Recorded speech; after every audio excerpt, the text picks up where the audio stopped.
Buongiorno, buonasera, benvenuti amici, welcome my friends. My name is Vincenzo and welcome to my channel, and my channel is Fountain Pen Therapy. And I got a beautiful Italian pen to review for you folks, courtesy of North American Pen Auction. I recommend it. It's a great site, and they have some wonderful auctions. I'm not sure if it's once a month or once every 3 months. You can check on their website. They give you the dates. They give you the kind of a listing of all the products that are being sold, or all the pens, most of them fountain pens. And I will leave in the description the website address. Excellent. I bought this beautiful Visconti pen. Recently, I think I've completely changed my mind when it comes to Visconti. And you know what? During that review, I'll explain to you why. So without any further ado, Fountain Pen Therapy presents the Visconti Voyager Kaleido Yellow Resin.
Okay, we're here with the pen.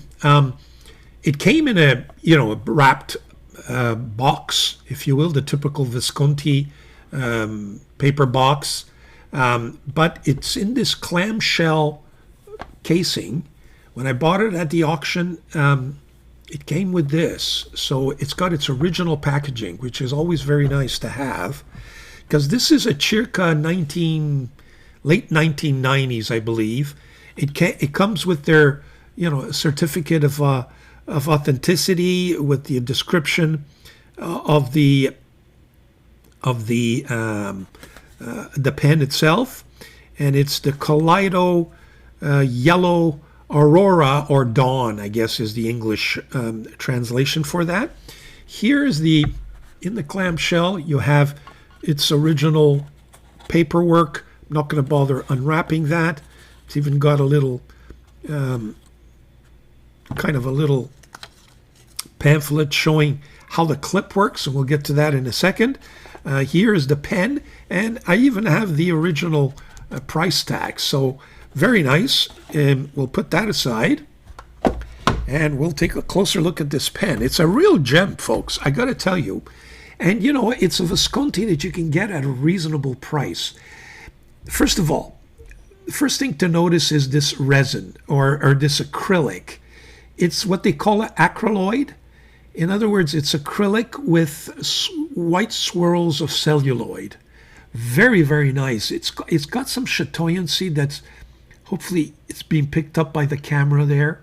Very, very nice. Kind of a amber coffee. I don't know why they call it yellow. There's very little yellow in here. It's more orange, amber, coffee, with those white swirls. Very, very, very nice. I got to tell you, reasonably priced. You can probably get this pen for about $300.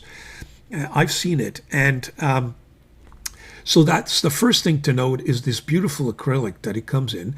Second thing is the pen is fairly light, but it's a lightness. I don't know how to describe it. It's not a cheap light, if you will. It's an expensive light. So it's featherweight. Very comfortable in your hands. You can probably write with this for long writing sessions. But at the same time, you kind of feel the depth and the beauty and the elegance of this pen. The clip, as I mentioned before, there's an explanation. So it's a spring-loaded clip. It's not what we see now with Visconti, which is that Ponte Vecchio inspired clip.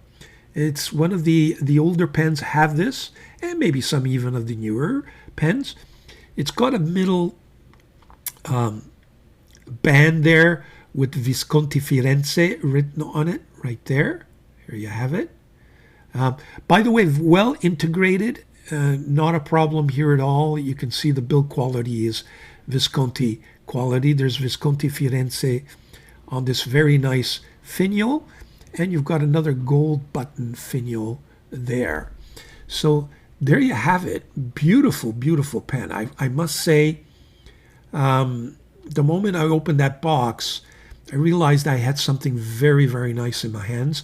Now, let's just check how many turns to uncap it. That's 1. That's 1.25 and 1.5. To reveal this beautiful Visconti two-toned silver and gold. Let me just see if I can get it a little bit closer here. There you have it. Firenze, Visconti Firenze, 18 karat. It's a medium nib. And yes, we're going to get to that nib in a second. But there you have it. It is a cartridge converter.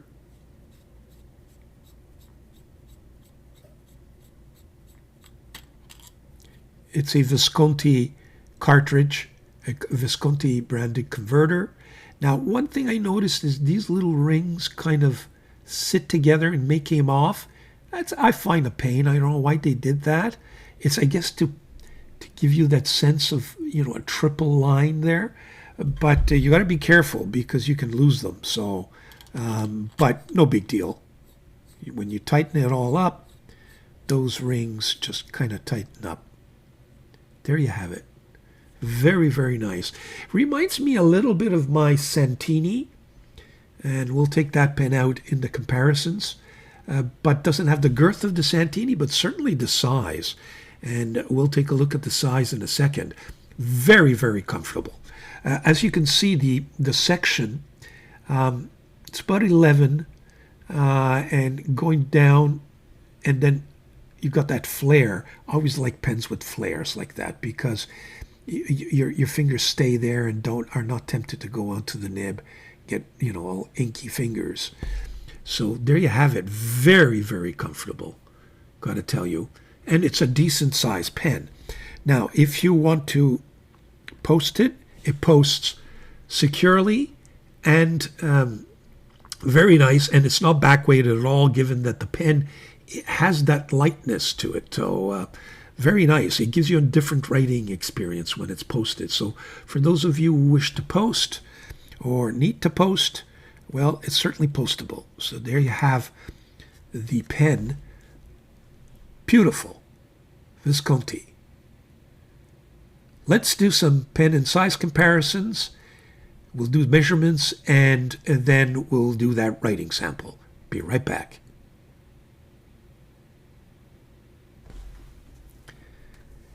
Okay, so we're back with some comparisons here. I've pulled out a bunch of Viscontis that I had. This is the Opera Master. As you can see, it's the biggest one of the lot. This is the Van Gogh. This is a Rembrandt. This is the Mirage Mythos. And of course, the Homo sapiens. As you can see, it's almost as big as the Homo sapiens. A little bit bigger than the Mythos and the Rembrandt. And just slightly smaller than the Van Gogh, and a lot smaller than the Opera Master, but that's a huge pen. So there you have the pens. Now, I did mention that it resembled a little bit my Santini Libra. Here you go. The resins are very different, though. Very, very different. But it reminded me of that.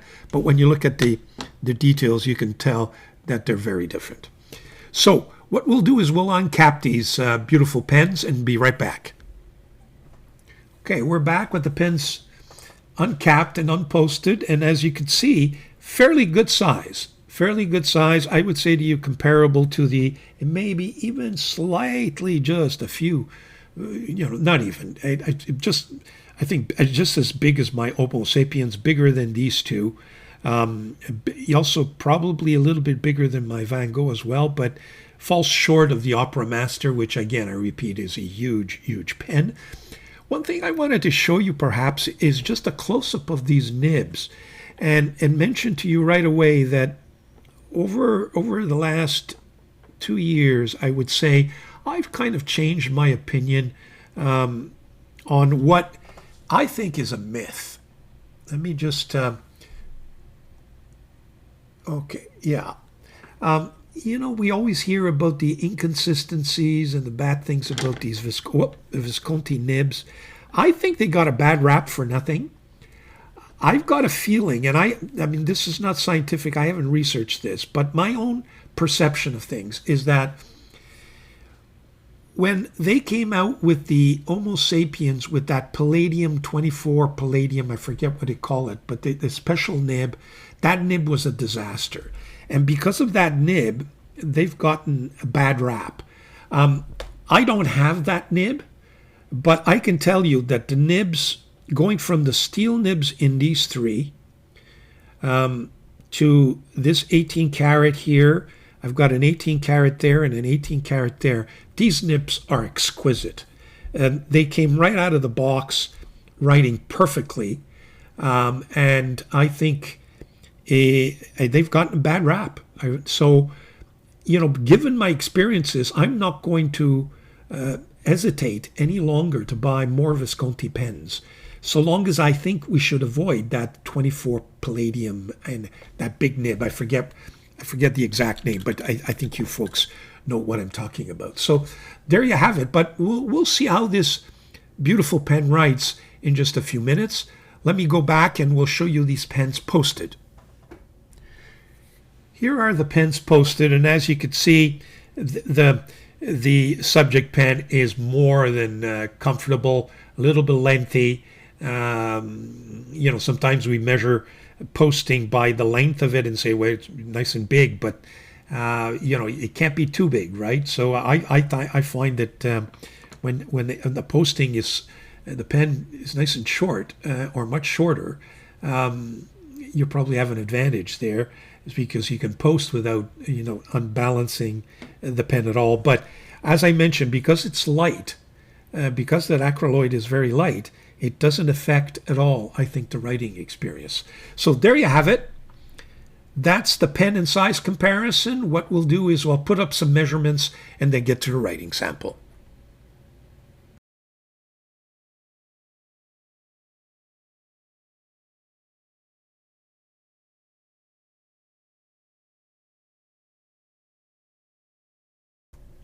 Okay, so we're back for the writing sample. The first thing I wanted to decide, how I had to decide, is what ink am I going to put in this beautiful pen.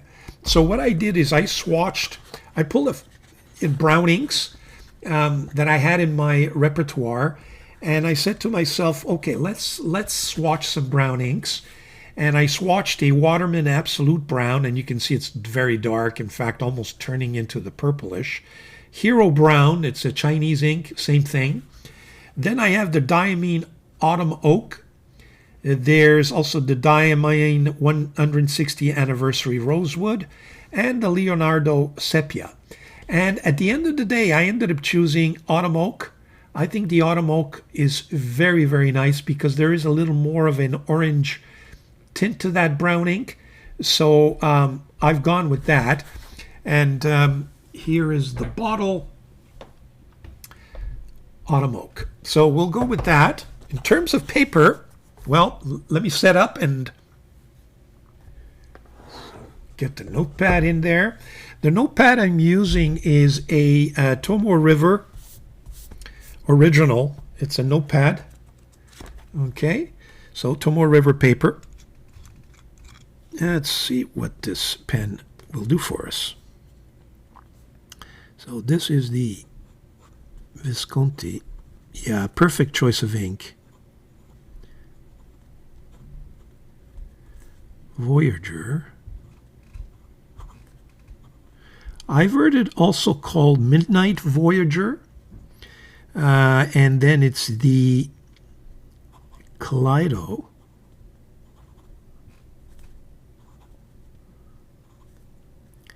Yellow Dawn. The nib is a Visconti Firenze, Florence, 18 karat medium nib.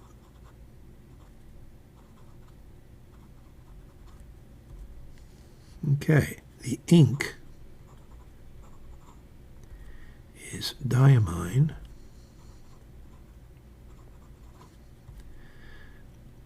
Autumn,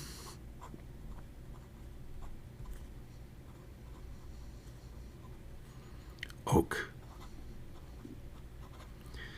Keep forgetting to do this. Paper, Tomoe, River, Original. It's not the Sanson.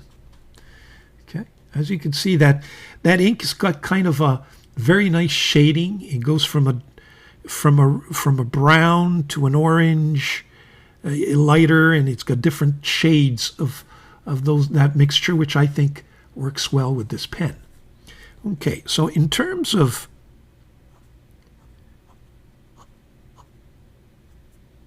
very wet.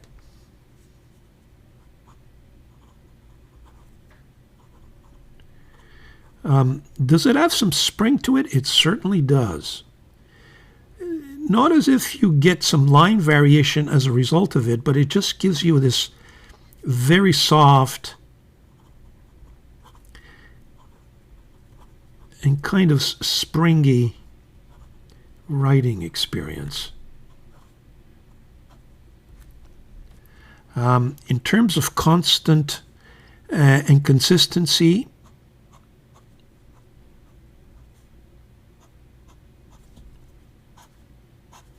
that's me.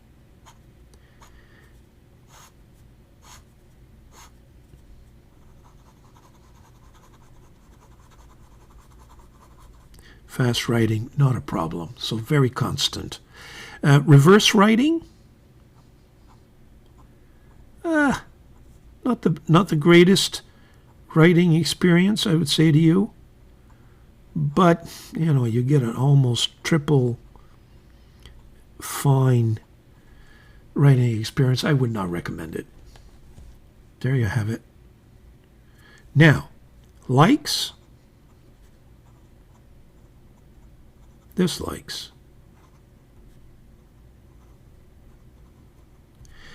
I like the design. I mean, there's nothing special about the design, but the design and build quality is very good. To be expected. I like that springy clip.